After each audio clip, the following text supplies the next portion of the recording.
Bonjour, bonjour mes étoiles filantes. Comme promis, nous allons continuer la lecture du Petit Prince. Nous étions donc au début du 2e chapitre. J'ai ainsi vécu sans personne avec qui parler véritablement, jusqu'à une panne dans le désert du Sahara il y a 6 ans. Quelque chose s'était cassé dans mon moteur. Et comme je n'avais avec moi ni mécanicien ni passager, je me préparais à essayer de réussir tout seul une réparation difficile. C'était pour moi une question de vie ou de mort. J'avais à peine de l'eau à boire pour 8 jours. Le premier soir, je me suis donc endormie sur le sable, à 1000 miles de toute terre habitée. J'étais bien plus isolée qu'un naufragé sur un radeau au milieu de l'océan.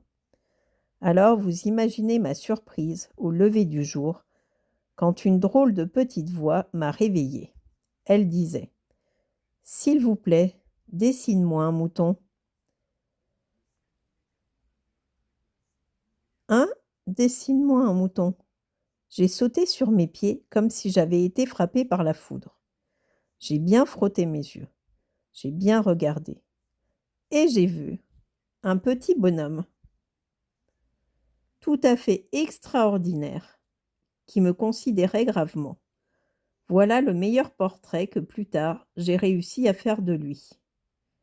Mais mon dessin, bien sûr, est beaucoup moins ravissant que le modèle. Ce n'est pas ma faute. J'avais été découragée dans ma carrière de peintre par les grandes personnes, à l'âge de 6 ans, et je n'avais rien appris à dessiner, sauf les boas fermés et les boas ouverts.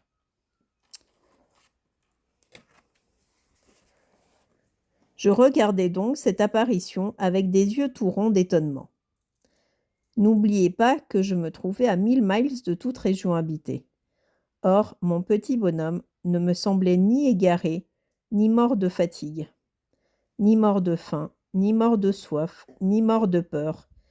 Il n'avait en rien l'apparence d'un enfant perdu au milieu du désert, à 1000 miles de toute région habitée. Quand je réussis enfin à parler, je lui dis: « Mais qu'est-ce que tu fais là ?» Et il me répéta alors, tout doucement, comme une chose très sérieuse: « S'il vous plaît, dessine-moi un mouton. » Quand le mystère est trop impressionnant, on n'ose pas désobéir. Aussi absurde que cela me sembla à 1000 miles de tous les endroits habités et en danger de mort, je sortis de ma poche une feuille de papier et un stylographe. Mais je me rappelai alors que j'avais surtout étudié la géographie, l'histoire, le calcul et la grammaire. Et je dis au petit bonhomme, avec un peu de mauvaise humeur, que je ne savais pas dessiner.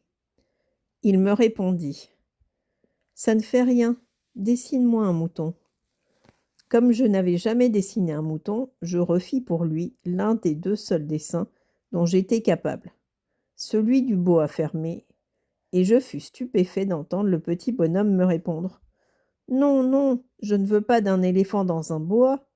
Un boa, c'est très dangereux, et un éléphant, c'est très encombrant. Chez moi, c'est tout petit, j'ai besoin d'un mouton. Dessine-moi un mouton. » Alors, j'ai dessiné. Il regarda attentivement, puis: « Non, celui-là est déjà très malade. Fais-en un autre. » Je dessinai. Mon ami sourit gentiment, avec indulgence. « Tu vois bien, ce n'est pas un mouton. C'est un bélier, il a des cornes. » Je refis donc encore mon dessin. Mais il fut refusé, comme les précédents. « Celui-là est trop vieux. Je veux un mouton qui vive longtemps. » Alors, faute de patience, comme j'avais hâte de commencer le démontage de mon moteur, je griffonnais ce dessin-ci. Et je lançais: « Ça, c'est la caisse. Le mouton que tu veux est dedans. »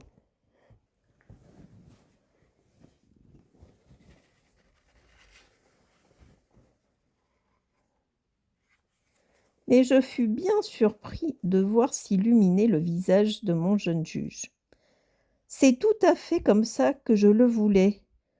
Crois-tu qu'il faille beaucoup d'herbe à ce mouton? Pourquoi?